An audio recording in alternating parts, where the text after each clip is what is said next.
Good morning. Good morning. Commitment to transformation. Today, we're going to conclude our 28 journey of transformation as we make a commitment to transformation as a new way of life. And we move into the realization that when we make that commitment, we get to stand witness to the power, peace, grace, faith, and love of God that is revealed when we do. So what does it mean exactly? A commitment of transformation, or a commitment to transformation. There's great guidance with this from the master teacher Jesus when the Pharisees, who were wanting to discredit him in the eyes of the throngs of people who had started following him, and they asked him, what is the greatest commitment? Now mind you, Jesus had 613 laws to choose from. So this could have been considered a trick question. We read his answer in Luke 10, starting at verse 27. And answering he said, Thou shalt love thy Lord thy God with all thy heart, and with all thy soul, and with all thy strength, and with all thy mind. Jesus was telling us to put things in proper order. In 12-step recovery work, the first phrase is first things first. Get yourself centered. Get yourself centered with what you are really about and really for first. And then everything begins to take its proper order. Above all else, Jesus said, put God first. Put love first. Holmes tells us several times in the Science of Mind textbook, love points the way and law makes the way possible. I love that. I love that phrase. I remember that, and I say that almost daily. This needs to be our primary commitment. When we make this our most primary commitment, we are not making a commitment to love who we are, when we make this commitment, are we not making a commitment to love who we really truly are when we make that commitment? Because when you make the commitment to put God first, we're making a commitment to ourselves. Not our personality, not what has happened to us, nor what other people have thought about who we are or given us those clues. Because none of those are what we are. We are none of those things. To me, it means committing to an ongoing journey of expressing God at the highest and deepest level that we can. It means living on purpose in a more expanded way. It means finding expanded ways to show up in the world. And I want to be really clear here. I don't mean this is a way of not being satisfied with where we are right now. Rather, being satisfied with where we are right now and simultaneously knowing that wherever I am right now, there is more to me, more to each one of us. There's so much more of God to be revealed. And how is God revealed? But through each and every one of us. There's more of God to be expressed through each of us. And there's more of God to be experienced. And we each get to do that. But wait, there was more to Jesus' wisdom in his answer to the Pharisees. And answering he said, Thou shalt love thy Lord God with all thy heart, with all thy soul, and with all thy strength, and with all thy mind, and thy neighbor as thyself. Wow. Jesus is giving us a profound lesson in oneness here, isn't he? Commit to oneness, he is saying. And then there's the other question on verse 29. But he, the lawyer who had asked the question, said unto Jesus, And who is my neighbor? In answer to that question, Jesus told a pretty famous story. And the scripture read, And Jesus answering said, A certain man went down from Jerusalem to Jericho and fell among thieves, which stripped him of his raiment, and wounded him, and departed, leaving him half dead. And by chance there came down a certain priest that way, and when he saw him, he passed on the other side. And likewise a Levite, when he was at that place, came by and looked at him, and passed by him on the other side. But a certain Samaritan, as he journeyed, came where he was, and when he saw him, he had compassion, and he went to him, and bound up his wounds, pouring oil and wine, and set him on his own beast, and brought him to an inn, and took care of him. And on the morrow when he departed, he took out 2 pence, and gave them to the host, and said unto him, Take care of him, and whatsoever thou spendest more, when I come again, I will repay thee. We all know this story, don't we? Have we all heard this story? We even have a name for it. Does anyone know the name of this story? Good Samaritan. The Good Samaritan, exactly. The thing about this story that we might not know is that in those days, the Samaritans were, well, they were believed to have come and lived on the other side of the tracks, a less desirable place to live. They were the ones that were considered not worthy. They were not recognized in the temple, and marriages between Jews and Samaritans were forbidden. But Jesus chose to use the Samaritan, not the priest or the Levite, as the hero of this story. And then he said to the Pharisees, starting at verse 36, "Which now of these three, thinkest thou, was neighbor unto him that fell among the thieves?" And he, the lawyer who had asked the question, said, "He that showed mercy on him." Then Jesus said unto him, "Go and do thou likewise." Now go and do likewise, he said. Our challenge isn't in the knowing, it is in going and doing likewise. We sometimes have a go and do challenge, don't we? We know, we get it up here, but we don't do and we don't go and we don't do anything with what we know. And that's where commitment comes in. It's the go and the do part. Philosopher Jean-Paul, I'm going to murder this because he is French, my daughter would tell me, Sartre? Oh, okay. He wrote, "Commitment is an act, not a word." Last week, there were a number of public speakers at the Board of Supervisors meeting, and actually there was an article in today's paper about those speakers. And they all came at the public comment time to discuss the Syrian refugees. And they were all making interesting points, more for one side than the other. But there were a few that urged our board members, who really have no say in the matter at all, to urge our governor to go one way or the other. Some were saying, that they should keep the Syrian refugees from our county and not allow them to come to our state. There were passionate discussions on both sides, but there were more on the side for compassion than for those that were against it. More had compassion for those fleeing a war-torn country and horrible persecution. And believe me, I don't believe that there is a simple answer to this, but I do believe that we can ask ourselves where we are coming from when we have thoughts about this. As it's stated in the Course in Miracles, are we coming from love when we think about this, or are we coming from fear? Do we choose to come from love, or do we choose to come from fear? Do we really believe, we stand up every Sunday and say, we are one? Do we really believe we are one with every living human being? When we come from love, as Holmes says, a way will be made. Something we may not have. And guess what? The part of Pam Grout's talk, her story that Suzanne read, I don't have to know how it's going to work. I just have to open it up to the universe. I just have to do my part and come from love and trust that a way will be made that maybe and most likely will be above my way of thinking and figuring things out. Maybe there's a way that we've not yet considered.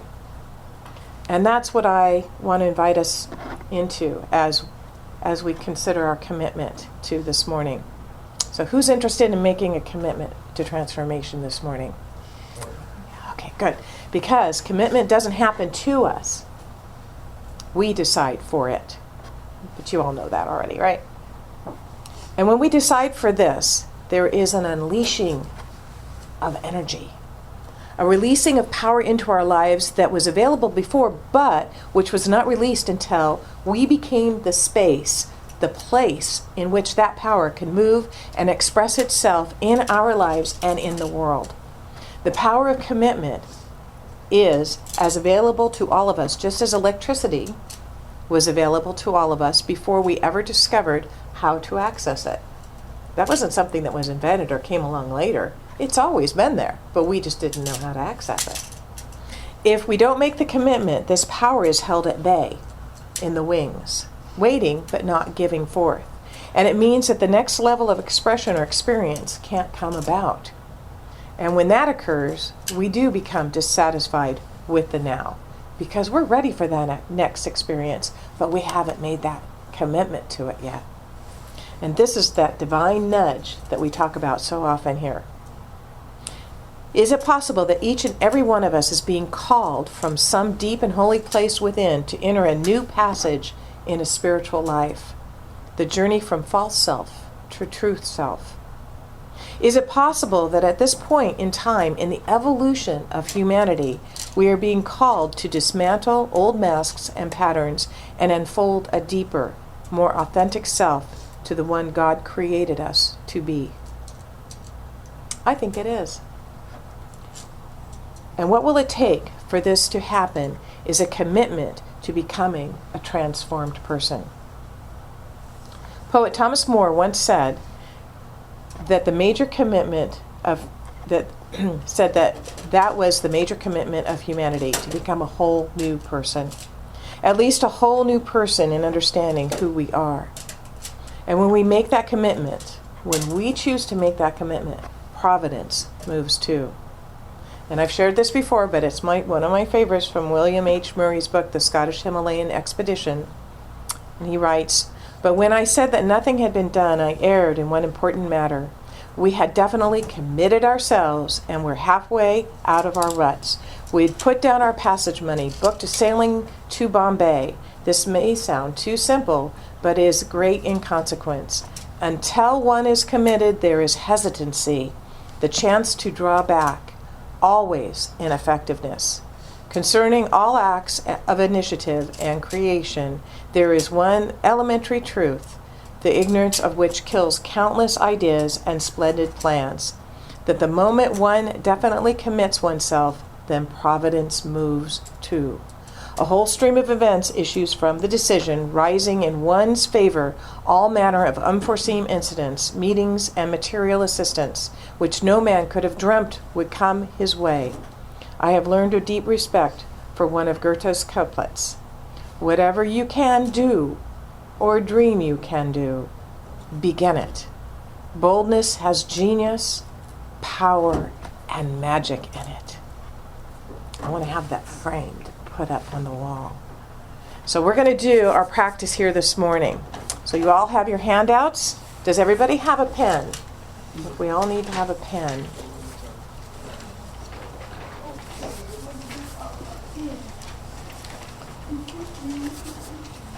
Suzanne's going to get us some pens if you don't all have one.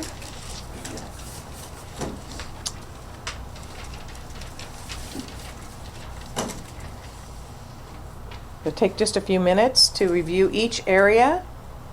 How many pens? Okay, yes. So we're going to take a few minutes and review each area and write one thing you are committed to.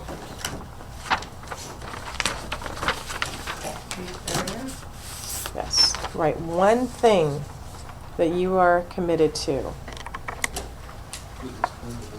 Oh. What? Well, let me see.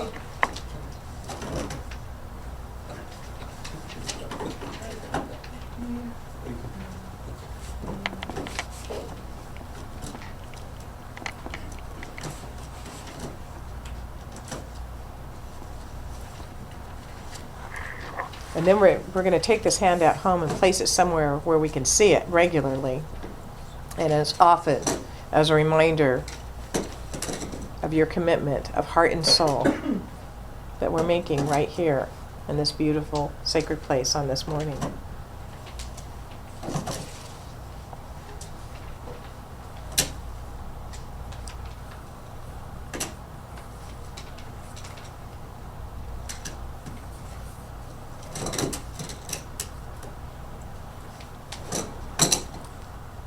If you need a little help, you can take a deep breath and clear your mind. Open your mind to clearing all that doesn't belong there. Commit to keeping only thoughts you desire to think and Do the same with your material possessions. Release that which no longer serves you and keep only that which brings you joy. What's the call? The call. What is being called forth within you? It's creative alignment. I'm forgetting now.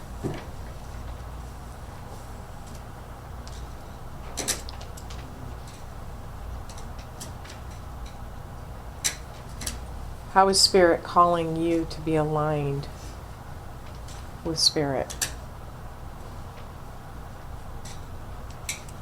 What is Spirit calling you to do or to be?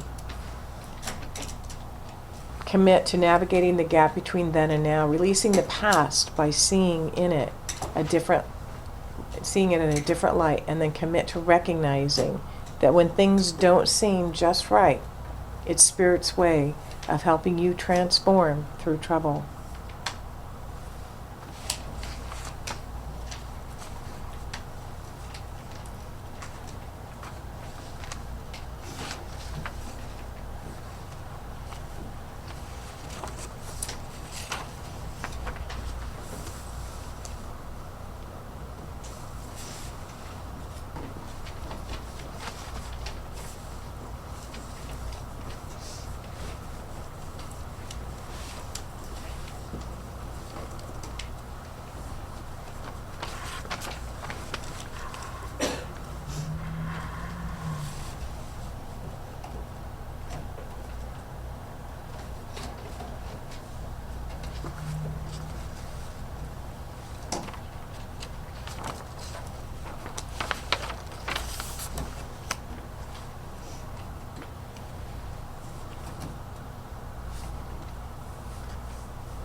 And you can continue on with this, as the days go forward, as you think of things that may need your attention, may need your focus. But now take a deep breath. And take your papers and place them on your heart. And repeat out loud after me. As I renew my mind and clear the clutter, I transform my life. As I answer the call, I evolve my consciousness. As I stand for transformation in times of trouble, I transcend them. And as I commit to all of this,